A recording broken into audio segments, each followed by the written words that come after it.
Hello, everyone. Hello, everyone, and welcome to today's discussion, A Vision of Home. We're so glad that you're here with us, and we really look forward to digging into some of the themes around home that this event is hoping to provide. So today we're talking about ideas on home, house, and household inspired by Christian social ethics. And this event is part of the Cambridge Festival, being hosted by the Jubilee Center, which is a Christian research organization which seeks to provide a biblical understanding on today's pressing social, economic, and political issues. So today we're really looking forward to having a conversation around home, house, and household. My name is Mercedes Williams, and I'm really delighted to hear from you. We love to know who you are and where you're calling us from, where you're joining us from. If you'd put your name and your location in the chat, we'd love to just be able to greet you. So before diving into the conversation, in which I'll be joined by two, potentially three guests.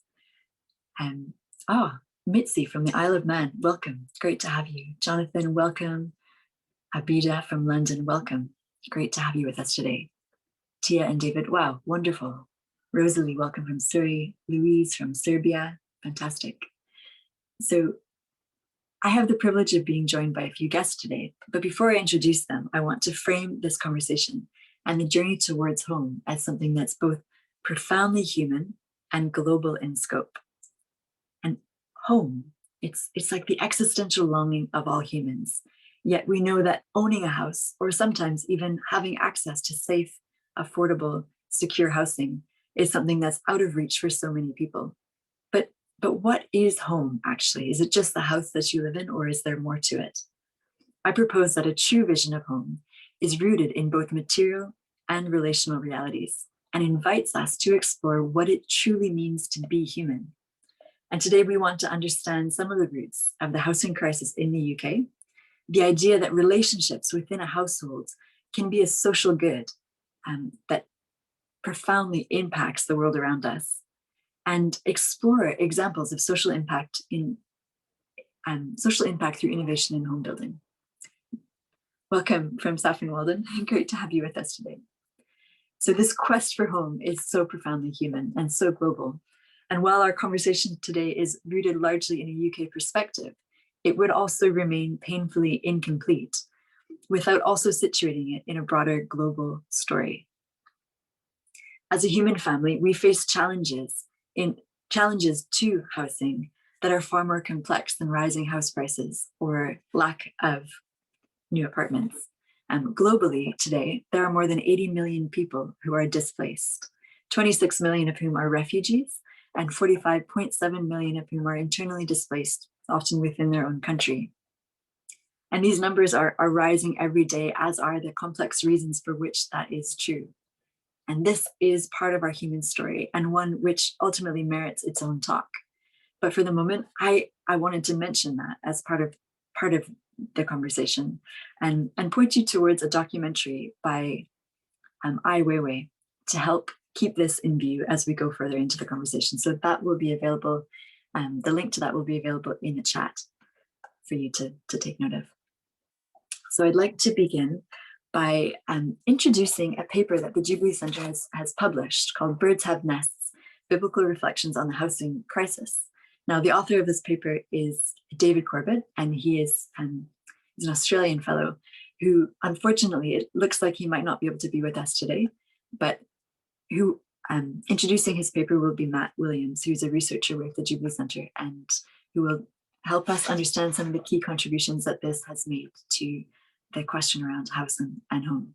So Matt, I'd like to bring you on now and ask if you could run us through some of the key points of this paper. Yeah, good afternoon, everyone. I'm sorry that I can't replicate his Australian accent, and I really shouldn't try. So yeah, this is a paper that Dave's written called Birds Have Nests.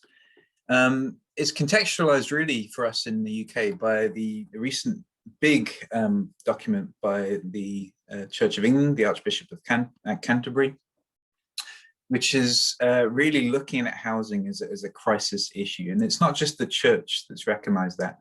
And Dave introduces the paper by making it pretty clear that this is something which politically is a big issue as well, and something that Theresa May, during her time in leadership, actually said was the biggest domestic policy challenge of our generation.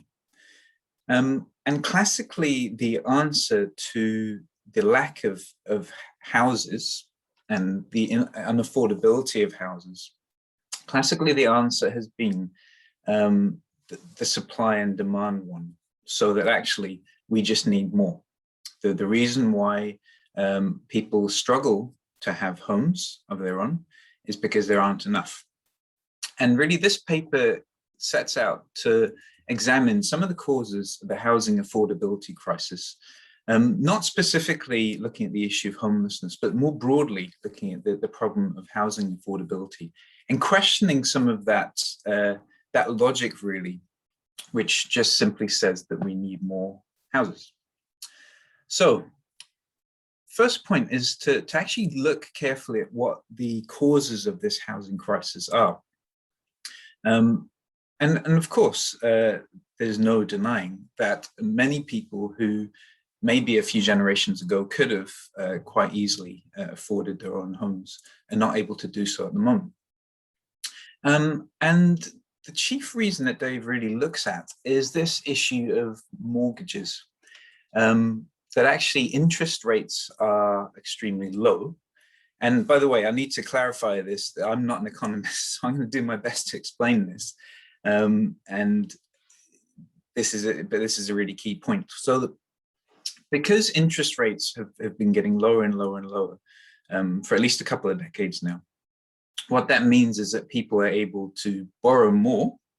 And as people are able to borrow more, that means that the amount which people could potentially bid on houses is also more. So people are maybe paying back mortgages over a longer and longer time, and also deposit levels are rising. So it's mortgage rates really he looks at, sorry, interest rates in general, which has an effect on mortgages, as being the key driver of the housing affordability crisis. Now, Dave does say that there are also other things which we can mention, which are important factors. One of those is the increased demand for housing. And in looking at why that would be, obviously the simple fact is that as a population in the UK, we're still expanding, increasing, usually in this case by migration, but also to a large extent because of the fact that there's still more births and deaths in this country. But the other point about increasing demand for houses is that there's a decrease in household size. So more people are tending to want to live alone. People are living for longer times, so that if, for example, one spouse has died, the other spouse will live for longer than would have been the case before. And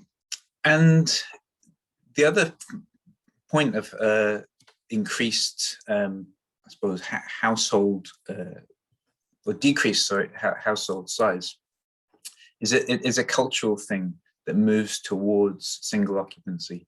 And that's something, for example, that Sweden is much further along than we are as a cultural kind of trend. There's also other factors which make housing less available, affordable for people that he points to, which are the second home owners and also buy-to-let, which leaves a lot of houses in the control of people who are not living there, but letting them out for something which is more than their actual mortgage. So other people are essentially paying their mortgage for them. So that's part of what the housing crisis is about. He does make it clear that actually there are regional variations in this, like buying a house in the northeast of England, for example, is very different to buying one down around this area, around Cambridge or the southeast. And land price increases hugely once planning permission has been given on agricultural land. And that increases more down here than it does up, say, in the northeast of England or in Northern Ireland or in West Wales. So these are some of the problems which are here, some of the factors that allow the housing in this country to be less affordable than it might have been in the past. And so what can biblical wisdom bring to that? For Jubilee Centre, what Jubilee Centre does, in case you're not familiar with the centre, is to see these problems in society and to look at what particular wisdom can be brought through the Judeo-Christian tradition broadly, but specifically through the Bible itself. And he points out that there are really three themes in the Bible that help us understand what housing should be about.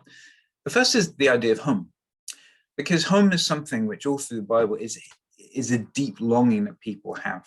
It's ultimately what the story that many of you will know about of the Garden of Eden is about, is home. And when people are ejected from that, what they've actually experienced is they've lost their home. And that longing for home persists throughout the whole Bible, right up to the end of this final vision of home that we're giving in the book of Revelation. So there's a long-term kind of desire for home that's played out all through the biblical story. But also there's the reality of household, which is the second theme. And the Bible's not just about sort of pie in the sky when you die, so that you're looking forward to something which is always in the future. There's something very concrete, which is the household, which is developed through many biblical texts. And again, this is something which begins right in the creation narrative. As man is not made alone, but with women, and then there's children. But also that there are quite specific provisions about how households should work. I'll say a bit more about this in my own section shortly. But what's particularly distinctive about this biblical vision for household is the way that it's rooted in land and extended families. And there's an openness about it, which means it's not just restricted to mum, dad, 2.4 kids. So that household is rooted in land and extended. The other thing is that the land itself is actually part of the biblical vision of home. And obviously the Garden of Eden is primarily land. We don't know exactly what kind of house might have been there for people, what kind of house they may have built. It was presumably warm enough that it wasn't an immediate emergency. But the point is that land is right at the heart of this vision of home. And the Jubilee legislation, which gives Jubilee Centre its name, was a way of ensuring that actually households and clans and families retained their land into perpetuity. Other people could use it temporarily, but they would essentially retain this land, not as absolute ownership, but as a stewardship under the broad understanding that everything actually belonged ultimately to God. And the other part of the biblical vision of home that's really important, that's got specifically to do with the economic situation, is about debt. Because one of the reasons why people become landless and homeless is because of debts which can't be paid, and often it's houses which are repossessed in that kind of situation. But there are provisions in the Bible to make sure, A, that debt should really not happen in general, but when it does, it shouldn't lead to landlessness and homelessness. So actually debt, though it's tangentially related in some ways to the housing crisis, is actually right at the center of it. And of course, interest rates are a part of what makes debt an issue. And there's a big argument to say that actually falling interest rates create more debt, which can sound counterintuitive to people like me who aren't economists, but that's the way it plays out. So that after this crisis of housing affordability and some biblical wisdom, the third part of the paper is looking at, okay, well, how then constructively can we address this situation? Dave actually points to some historical examples where this has been a real priority for Christians. He points to Christian philanthropists such as Cadbury, Lever Brothers, the Guinness Trust in Ireland, and specifically the Corbett, Archibald Corbett, who's developed schemes, especially in east of London, which continue on today.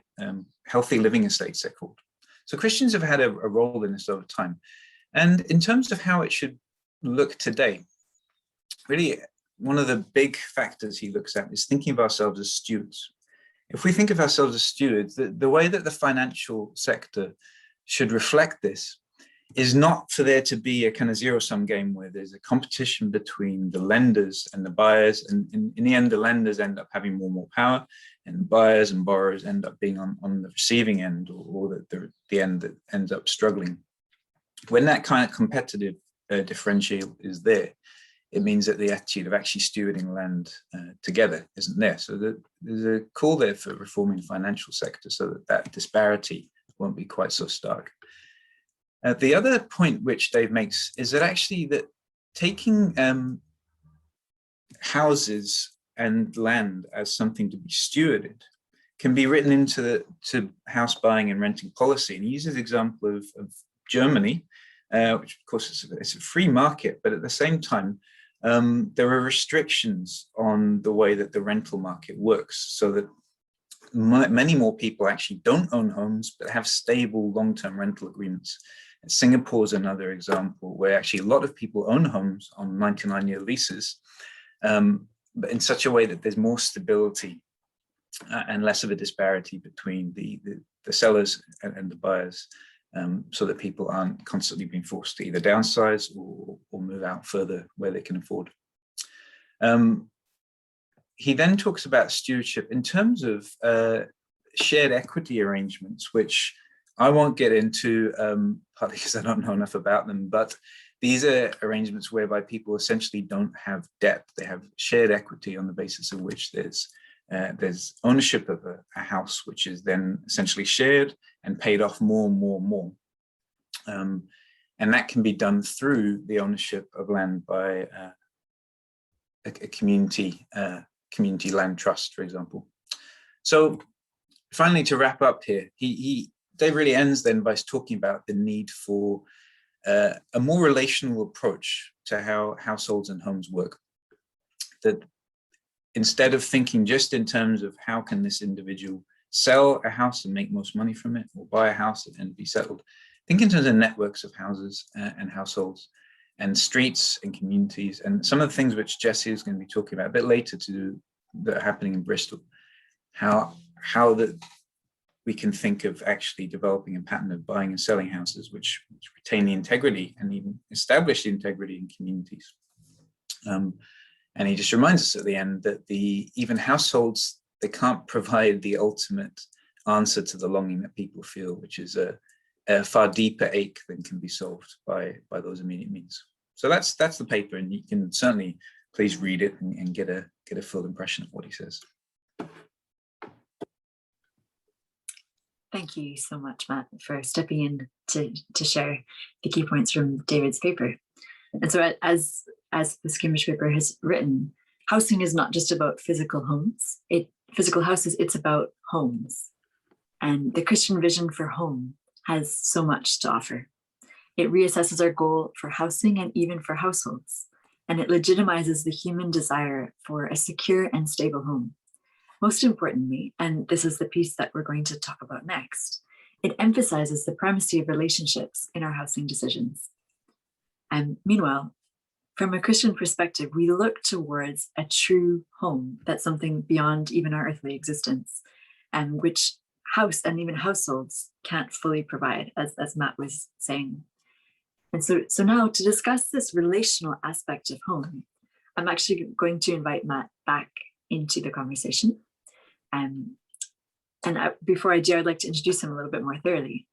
So Matthew N. Williams is a PhD student at Durham University and a researcher here at the Jubilee Centre. Matt, and I'd love for you now to tell us about your work and how we can reimagine the bounds of the household beyond just the nuclear family and towards a more generative vision for a thriving relational ecosystem that animates positive social change. Matt, we're really glad to have you here with us. Please share with us more about your work and this relational view on housing. Thank you. Thank you. Well, since Dave Corbett's taken too much of my time, I'll be a bit more brief. And yes, I'm not going to go through actually the piece of work I've done related to this. I wrote something for Jubilee Centre called "When You Can't Fix Everything." I'm not going to go through that, but I will go through some of the really what lies at the heart of that. And really what I'm doing is coming at things from some similar concerns as Dave's paper, but from a different angle and really emphasizing different things. Really, the angle that I've come at things from really is the issue of poverty And it's from looking at that that I've come to see what I really want to explain today, which is how households function economically, and not just socially or for emotional well-being. They function economically within a broader network that actually has a very holistic purpose. It goes well beyond the individual households concerned. So that's what I want to set out. And the issue of poverty is something which you can address from all kinds of different angles. And for me, it was a matter of Christian ethics, as the title of this Cambridge Festival event suggests, that Christian ethics was the angle at which I came at the problem of poverty from. But the way I really came to understand it, and much of what I'll be saying today, comes not really from theoretical reflection, but from actually a lot of practical experience, without which I could never have learned some of these things, if I'm honest. I, for a long time, as many of you, had noticed people living on the streets. Some of you may have experienced that yourself, or been one of those people that's had to sleep on the streets for whatever reason. But I first actually got involved with people who would have been considered as living in poverty back in about 2008 in the council estate in Northern Ireland. And people living on this estate would have been considered poor. Yet I haven't lived in poverty myself. But the income and access to resources that I had growing up, living in a small terraced house in mid Wales, was actually way below the income and the access that some of these kids had that I was doing youth work with on this council estate. So the question is, what made it poor? What made it known to be poor? And of course, relative to the more middle class areas of the town where I was, there was less disposable income, that's true. But it was more to do with the fact there were less prospects of good education and then jobs for the people living on this estate, even though they were living in this town that had all these opportunities which other people could access. Contrasting to what there was less of, there was much more relative to other parts of the town, violence. There were higher rates of both domestic and other kinds of violence. Other types of crime were higher in that area in the estate. Generally, relational breakdown was a huge problem. And in a word, the culture was completely different. The culture was such that it made it very difficult for people to have the kind of opportunities which they would elsewhere. Now, why is that? Well, there's complex factors. Humans are complex, physical, social, spiritual beings, as we are. But there's also political factors which led to the kind of lack of opportunities which are in this estate. The estate was physically separated. It was a council estate. It had been built. It was physically separated and isolated from the rest of the town, as so many are, of course. And so when paramilitary leaders from Belfast were put in this estate, there's only one way that the culture of the state was really going to go. If it was essentially been run by paramilitary leaders, isolated from the rest of the town, people who went there had the schools which were there weren't connected to the rest of the town. So all the goods of the town, though they were physically close to them, they were actually more or less excluded from them, from the word go, if you're a child who's raised and brought up there. Now, often the jobs which people would get in this state would be relatively low paid, often quite menial. They certainly wouldn't foster the kind of creativity and imagination that could challenge the kind of status quo of how the culture was and lead to change. And I should say that not all of the young people from there have ended with the same sort of negative story. Some certainly have, that I've heard of. But I'm in touch with some. For example, a guy from New Zealand sent me a message the other day, and he's out there with his family, he's working there. So there are different stories, but the odds are definitely stacked against that kind of conclusion. So just what comes from this is really the idea that poverty is not just about a lack of finances. It's not just about a lack of access to resources, or it's not about not having electricity or TV or water. It's a complex of factors, big and small picture, and not just in Northern Ireland. Again, Jesse will say something more about how things like this happen and work in Bristol. but I know from a number of years experience living in Central Africa, working with people suffering severe rural poverty, as well as a number of years up in the northeast of England, sometimes working with people that were suffering urban homelessness, that these same complex of factors interplay, the domestic, the social, and the political altogether. So how can a biblical vision of home address this issue? Well, I'm going to reiterate what Dave says in his paper again, that there's a long-term longing here, which is not something which is just going to be addressed by policy or by the immediate sort of physical or material construction of a type of household or home. That won't be met. But there's also a reality of nitty-gritty life that the Bible sets out and that it addresses, which is going beyond a vision that happens just when people die.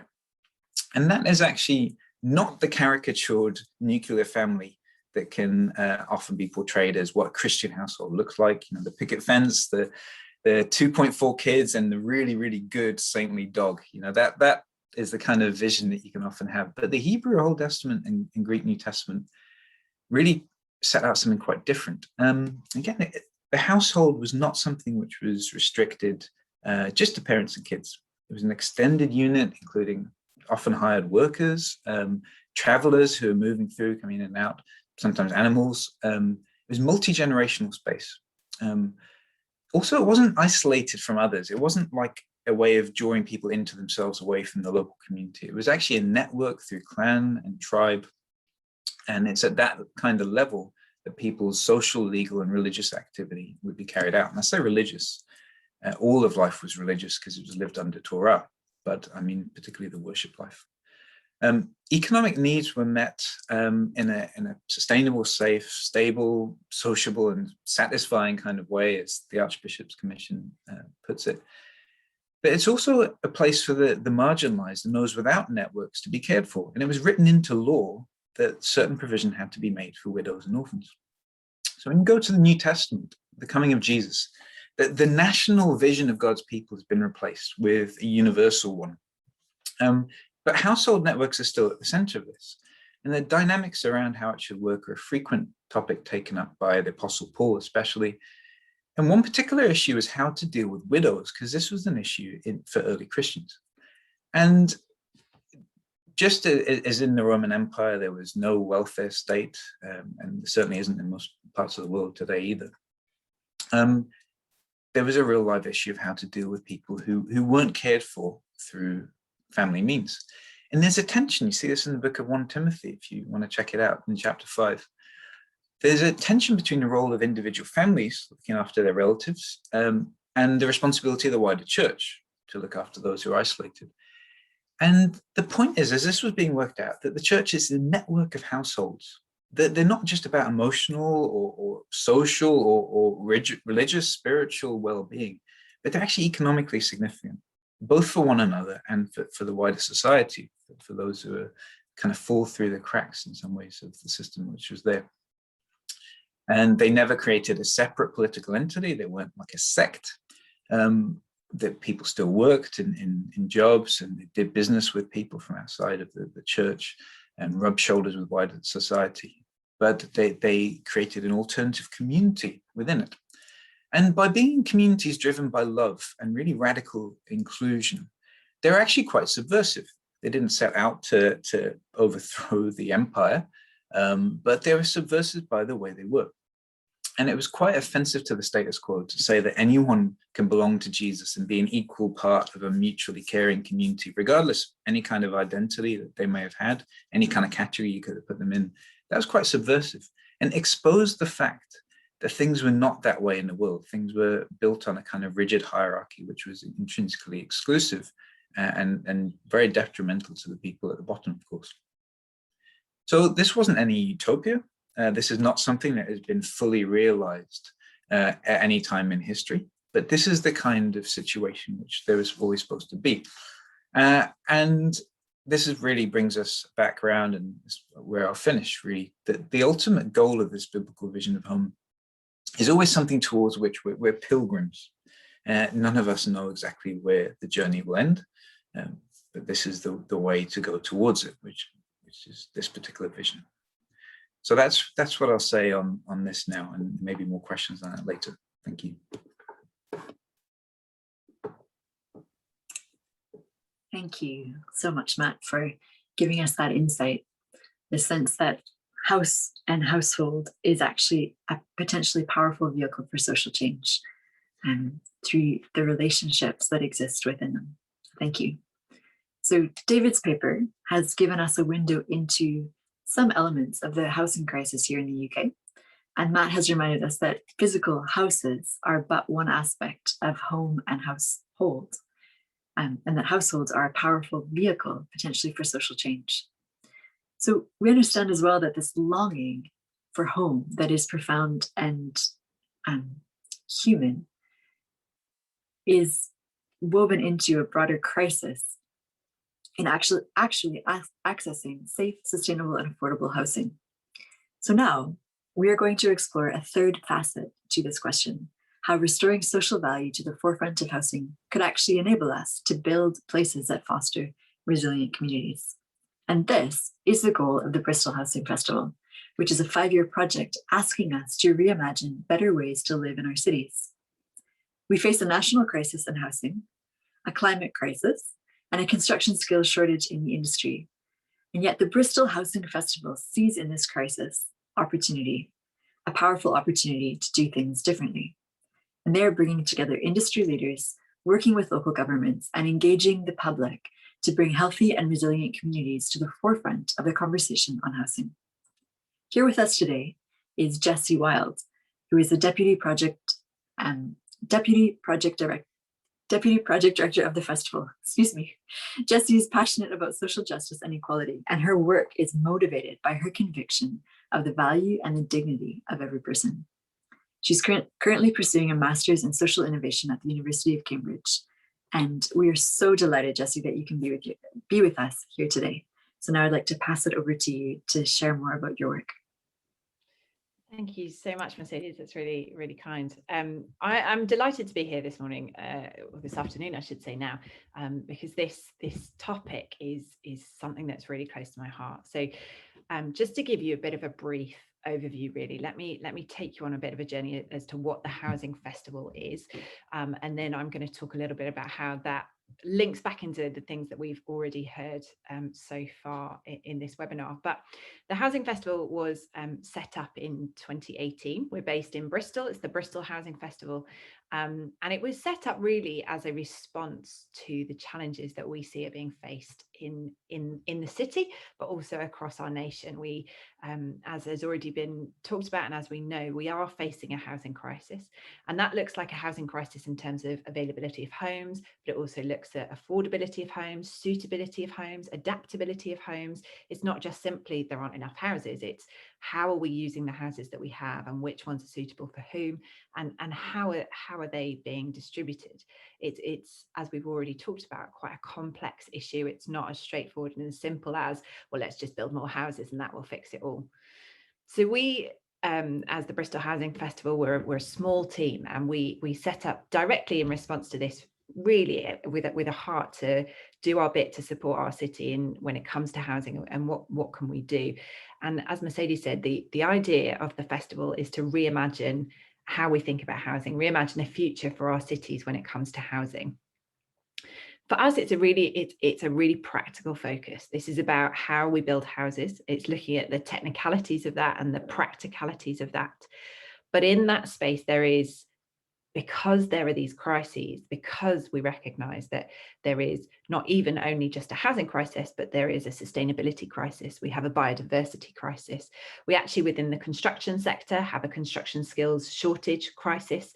There are these complex and intertwined issues that are all kind of fighting for attention, and actually they can't be disconnected from one another. It's just not possible to completely disconnect them. And so we have to start thinking holistically, and we need to start thinking big picture. So there really is an opportunity to do things differently and to break down some of the silos that get created in any sector, wherever you're thinking about it. Silos are one of those things that we naturally like to do as humans, isn't it? We like to box things up and put things neatly with a ribbon around them and go, oh, that's my problem and now I can fix it. And actually, realistically, in real life, it just doesn't really work like that. So, I mean, even as Matt was showing around some of his reflections on poverty, there are intertwining issues that tie all these things together. So the way we work as an organisation is that we class ourselves as an enabler. So we don't own land, we don't own houses, we're not going to build houses, we don't do the practical things in that respect. Our role is to get involved in the middle of all the conversations and to encourage those different organisations, the local authorities, local governments, the regional authorities, the private sector organisations, the community groups, etc., anyone that will listen to us really. Our job is to get involved in those conversations and ask people to think holistically, ask people to think outside their normal kind of place that they would normally be thinking and normally be talking, outside the people they would normally be talking to, and think about innovation and think about what's possible and think about how we might be able to overcome some of those barriers. One of the things that we realized very, very quickly is there are so many solutions out there that exist to solve so many of the issues that we face, but actually there are real barriers to those solutions being used. So one of the things we do is look at how do you unlock those solutions? How do you take a solution? Let's talk about procurement, for example, public policy and procurement, or a legal framework for using a different type of building technology. The technology exists, but how do you get it in general everyday use? And there are a whole host of issues around market immaturity and things like that. And so we will work to find those issues and find the solutions to them. So one of the things we do is we have this focus on construction innovation. And our focus on construction innovation really is a sort of a lever to then start to look at the wider issues that surround how we build homes and create homes within the context of a city. So thinking very holistically about whole city, the challenges and the issues that are facing all the people that live there. How do we use the way that we build our homes to start to address some of those issues? So we will work with, as I said, the developers and the builders and the modular constructors. We will look specifically at different types of construction innovation, specifically mostly with modern methods of construction, which is often homes that are built in a factory and then driven onto site and put in place by crane. Some incredible technologies out there. And then we'll look at telling the good news stories across the city of where homes and communities have been built and are flourishing and creating environments where people can really flourish completely. And then we will also look to test some of those things. So we do a lot of work with the local government to look at how do we pilot some of these ideas, how do we put them into a city in a way to test the ideas, to test the technology. But then it's really important that testing is actually done. It's weighed and measured, it's evaluated, and we see the real kind of whether or not it's worked, and that learning that is being taken from those tests can actually be fed back in to the whole system, and then that can look at expanding and replicating at a greater scale. One of the other things that we've been able to be part of, being part of Bristol, is supporting the city. So our mayor in Bristol, Mayor Marvin Rees, was part of the commission, the Archbishop's Commission on Church Housing and Communities. So we were able to support him in that process, and so feed in some stories around what we're learning here. And again, it's taking that evaluation, it's taking that learning, and it's feeding it into the kind of bigger picture, holistic conversations that are going on nationally around housing and what we need as people. So I want to give you a bit of a kind of tangible example of what I'm talking about, because I can say all these various different things and it all sounds very high level and it sounds very theoretical and it sounds all very nice, but what am I actually doing? So just to give you a really practical example, one of the projects that we were working on with Bristol City Council was looking at how do you support young people who have been at risk of homelessness or have experienced some sort of homelessness or some sort of emergency housing crisis. We've obviously got that as one part of it. We're aware that Bristol City has, it's a busy city. There's limited land in the centre of Bristol that can be developed upon.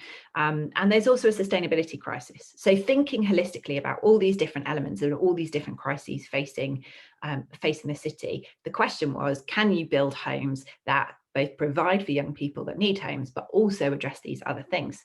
And what what ended up happening is that we worked with a company called Z-Pods, which are, the Z stands for zero emission deployment, and they are very eco-friendly, designed to be as carbon neutral as possible, both in the development and the build, but also in the going forward, as in the actual living in the homes. These are homes, very, very high quality, 2-story, 1-bedroom homes. We worked with them and with Bristol City Council, who were open and willing to look at how they could repurpose a piece of land. So the innovation in the land use was around taking a working, open public car park, and these Z-Pods, instead of being built on top of the car park, rendering it useless, but the Z-Pods were built on top of stilts that sat above the car park next to the public park. So the beautiful location. But it means that the car park still continues in operation and the homes sit above it. So again, it was looking at using airspace rather than actual land, because these homes were being put on stilts. Then alongside that, we worked with the YMCA, who were working with these young people who were at risk of homelessness, and bringing various different people into the conversation.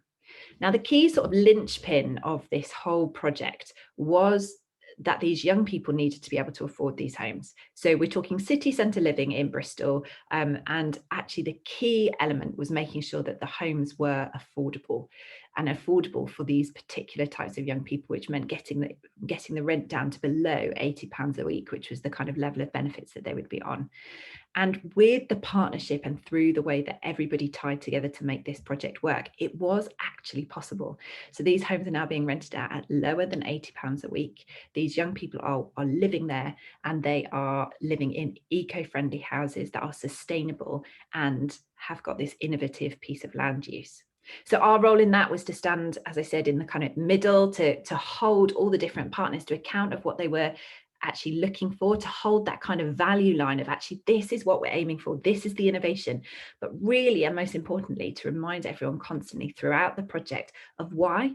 It's not just that we need to build homes just for the sake of building homes. We don't need to provide homes just because we need to, but actually we've got people in our city that need specific homes, that need long-term homes, that need to be able to live and thrive. It's not just about units of housing, but it's about building community. It's about building healthy and resilient communities where people can thrive, where they can come to know each other and get to know each other too.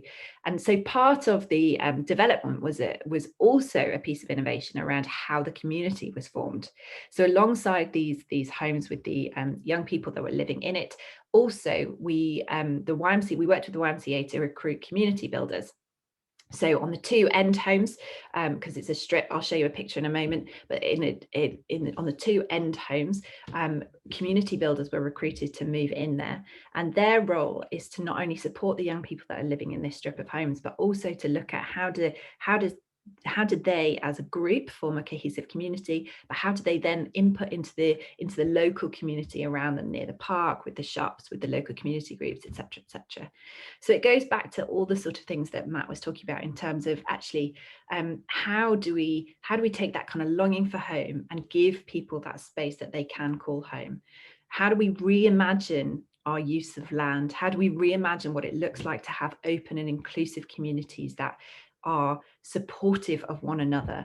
Actually, how do you take hold of all those different complex factors and feed them into the way that we move forward and the way that we develop and build our homes, rather than simply thinking we just need to take a piece of land and put X number of units on it?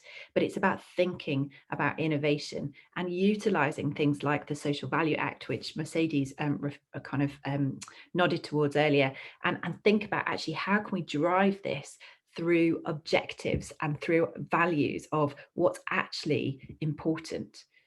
Another example is there's another development that's being done under the Housing Festival banner in Bristol, and that is a much larger scale. So that first one I was just talking about with the Z-Pods, that's 11 homes, but this larger scale one is kind of 185 homes, and again using those same principles of people coming together to meet objectives, to recognize the challenges, to think holistically rather than compartmentalizing the issues.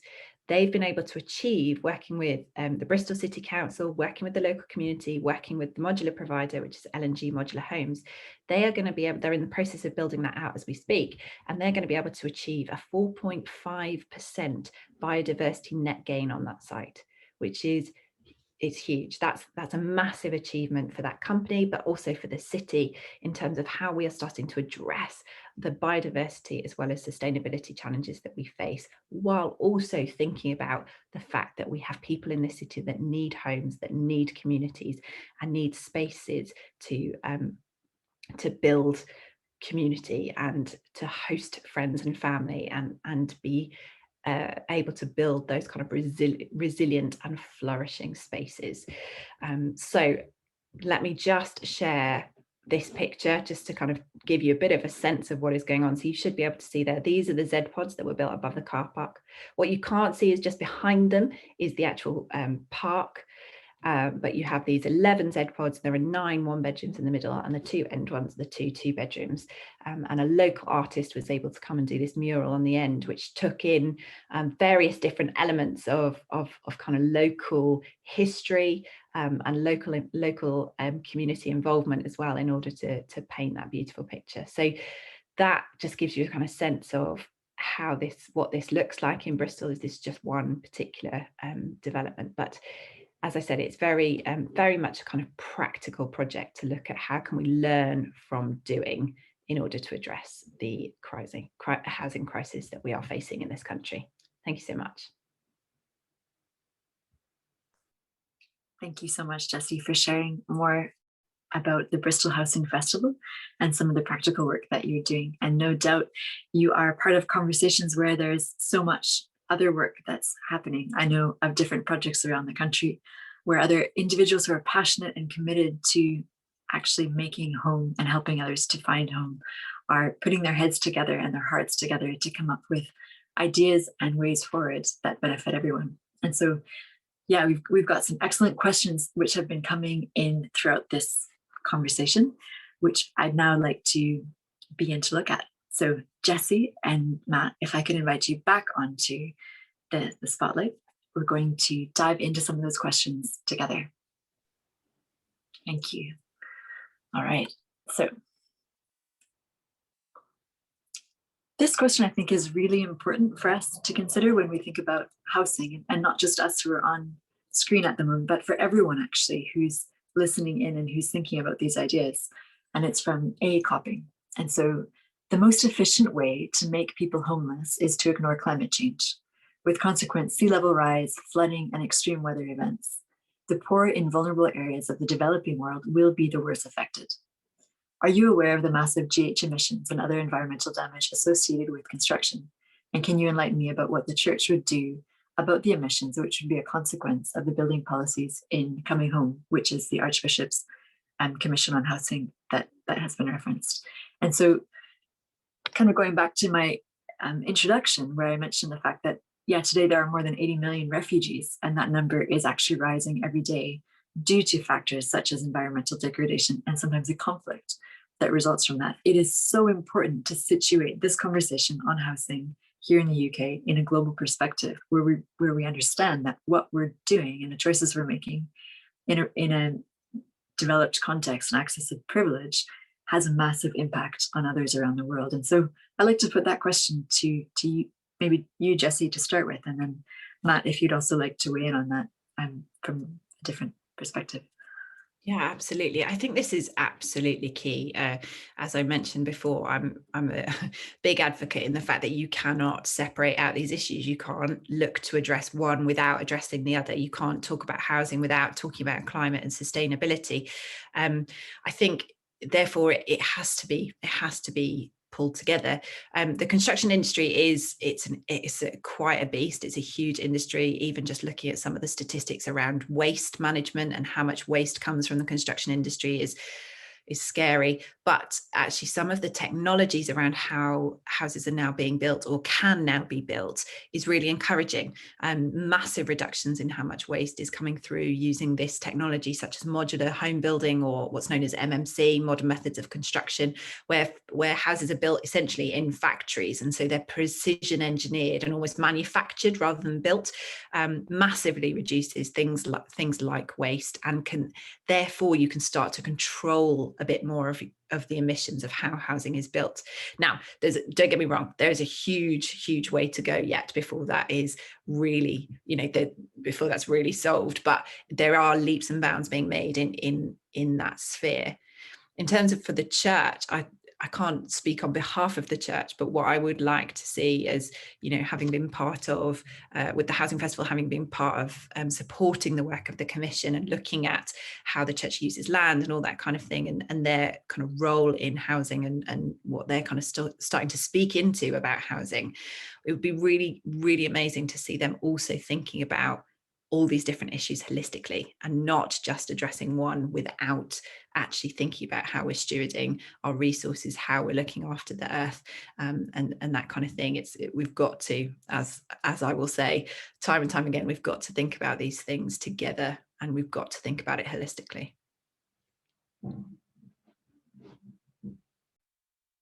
Thanks, Jessie. Matt, if you've got anything you'd like to contribute to that, please jump in.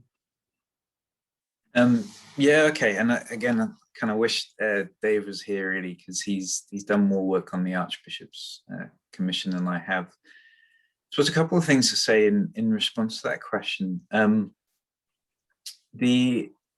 Certainly I would start by agreeing with Jessie about the interconnectedness of all these things that have to be thought of. And within that, there's obviously a problem that they don't all interconnect in a frictionless or easy way.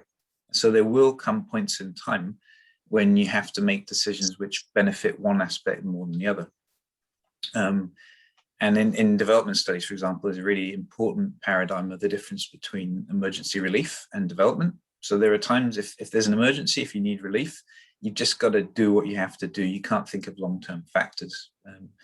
If someone's rushed to hospital, you don't think necessarily about how you transport them there, what kind of emissions are being caused by the transport. It's an emergency, you get in the hospital.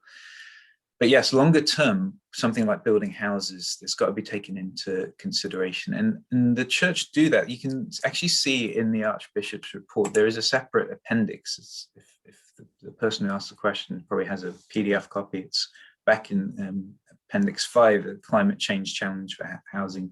It is acknowledged, but it's probably not addressed in the level of detail how the kind of housing development that they want to see happen will actually be sustainable. Sustainability is one of the 5 values of the Commission report. I did actually name them during my talk, although I didn't refer to them as the 5 values of this report. And sustainability is one of those 5 values. It all begins with S, so it's kind of easy to remember, although I've actually forgotten them. It's security, safety, sustainability, sociability, and satisfaction, I think. So yeah, it doesn't go into detail about how it can address them, but it does put them alongside those other things that need to be addressed. And so yeah, and again, I also don't really want to answer for the Church of England per se, much more than to say that. Great. Thank you, Jessie. So I'm just looking through some of the other questions that are coming in. And it seems to be, as we know, this is a problem. And there are so many layers and challenges to that problem, which actually call us to reimagine what could be possible, and to know that needs to include both practical solutions that are, boots on the ground doing something, but they're also relational solutions, and they're also social approaches and lenses through which we can understand this. And actually, I want to suggest the idea that it kind of needs to involve everyone, to reimagine how we relate in society, to consider the needs of the most vulnerable, and to be part of the solution. And so one of the questions is, do you think we can therefore do you think we therefore need to reimagine what a household in Britain can look like? What about the existing schemes that connect younger people, for example, saving for a mortgage, to live with older people needing company and domestic help? Though there must be huge safeguarding challenges, etc. Or indeed, what about the high rates of family breakdown, which are presumably increasing the housing needs?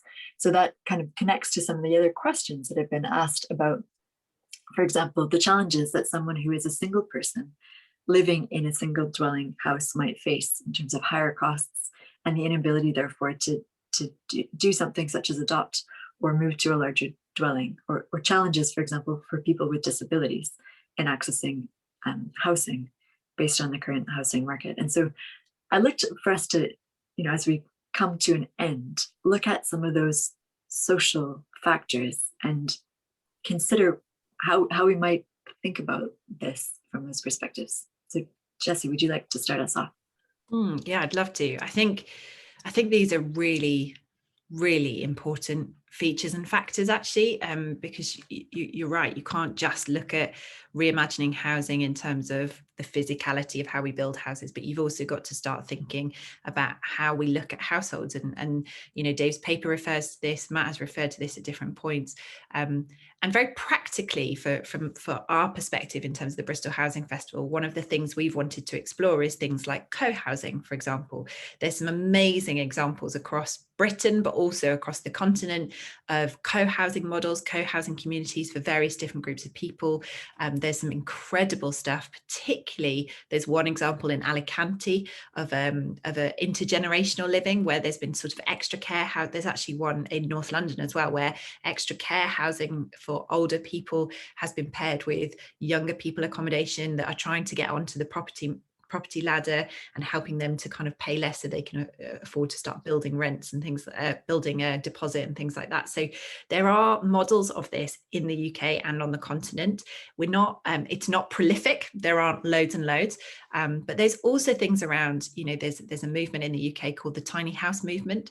You hear a lot more about it in the US because there was a TV program about it a while ago, but there are things like that exist within the UK. And actually part of our work is that we want to look at, right, let's bring all of these different ideas to the forefront. Let's bring it to the surface and let's see what's actually practical to try. Let's find ways through to see how many of those can actually work. So there's one example as well in Bristol of a company in the south of the city that are working with the council to look at how do you divide up plots of land. So there's a whole council estate down in the south of Bristol that when it was built, each house was on quite a large plot of land. So they've all got very big gardens. And actually one of the things they're looking at is, can you take a chunk of that garden to put a one-bedroom house at the end, such that somebody like an elderly relative or a young person who's not, for whatever reason, isn't ready to actually leave home but needs a bit of independence, can live independently in a separate home, in a separate dwelling that has all its own utilities, all its own amenities, but is close and still within the community of what they know. So there are all these kind of ideas that need to be explored and looked at in order, as you say, to address those various issues that are complex and different for each person. It is just different for each person. And so we've got to have a whole suite of ideas and options and ways forward in order to meet those needs. Thank you, Jessie. Matt, would you like to weigh in on that? Yeah, thanks. Yeah, again, to really broadly agree with what Jessie is saying. I think it's always good to acknowledge our starting point with this kind of question, because if you say, okay, we need to reimagine what households can look like, I think we're already beginning from a huge plurality of perspectives and cultures. And I think the word culture is really important here, because what determines how households look is to such a huge extent a cultural thing. And we have not one or even two, but many, many different cultural models of how households should be. And the tendency towards single occupancy households, because under occupancy is a huge problem, is a cultural tendency. And it's further along in some places like Sweden, for example, than it is here. Just as it's a cultural phenomenon to have the kind of occupancy patterns that you'd have in Bangladeshi communities, for instance. I've got a friend from one of those. And I think, so we need to look at things which are broadly beneficial without being ideological. I think that's sometimes a concern. By giving one model, like the nuclear family one, you're being ideological and saying this is the way households have to be.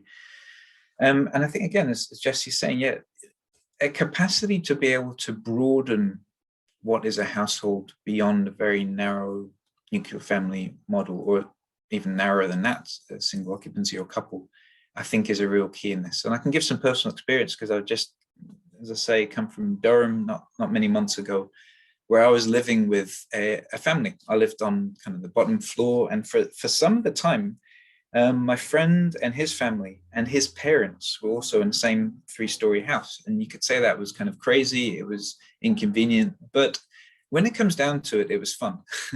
And it might sound a trivial thing to say in this context, but it's not. It was really fun. It was a community. I took my turn cooking. I had to look after the kids sometimes, give the folks a break.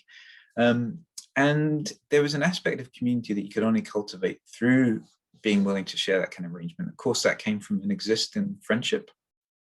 But I think an openness to that kind of thing is just not trivial at all. It could make a huge difference, not just in the very local household level, but in the wider community, the coherence of it, especially between generations, because of course the generational gap and alienation is one of the huge problems underlying all the things we're talking about here. Thank you. Thank you both so much. There's a question that's come through that I think you guys have both touched on, and it's this sense of like, well, actually, what does it mean for us to build relationships whereby we can enact some of these relational elements to housing that are that's being discussed? And I think that's a big question, and one that we won't have time to go into in this event because we're due to end. But I do want to leave us all with the encouragement that at the end of the day, we're all part of the human story, and we all belong to each other, and we are part of the problem, and we are part of the solution.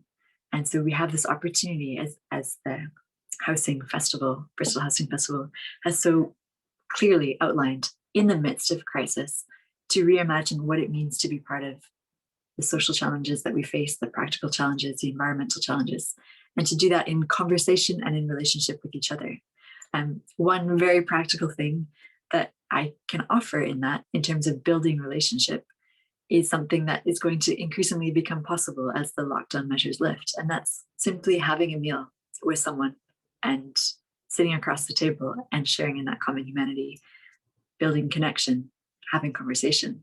I think that those are small steps to a big revolution of possibility in this area.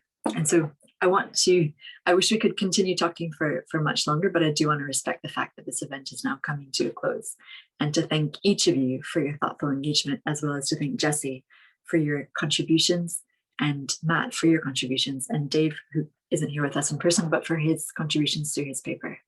I hope that this conversation has been both practical, while also reframing the question of home as something that's part of our deepest human longing, and ultimately a relational reality. So the Jubilee Centre will be hosting one final event as part of the Cambridge Festival, and that will be taking place tomorrow at 12:30 p.m. British Standard Time, so same time, same place.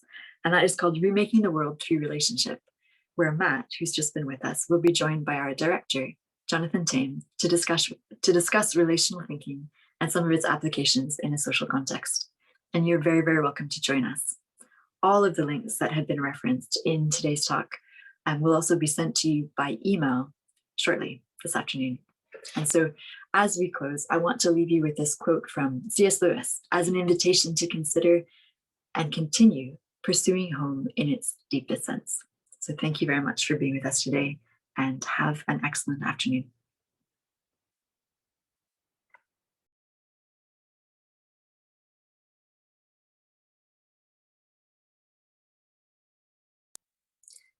Apparently then, our lifelong nostalgia, our longing to be reunited with something in the universe from which we now feel cut off, to be on the inside of some door which we have always seen from the outside, is no mere neurotic fantasy, but the truest index of our real situation.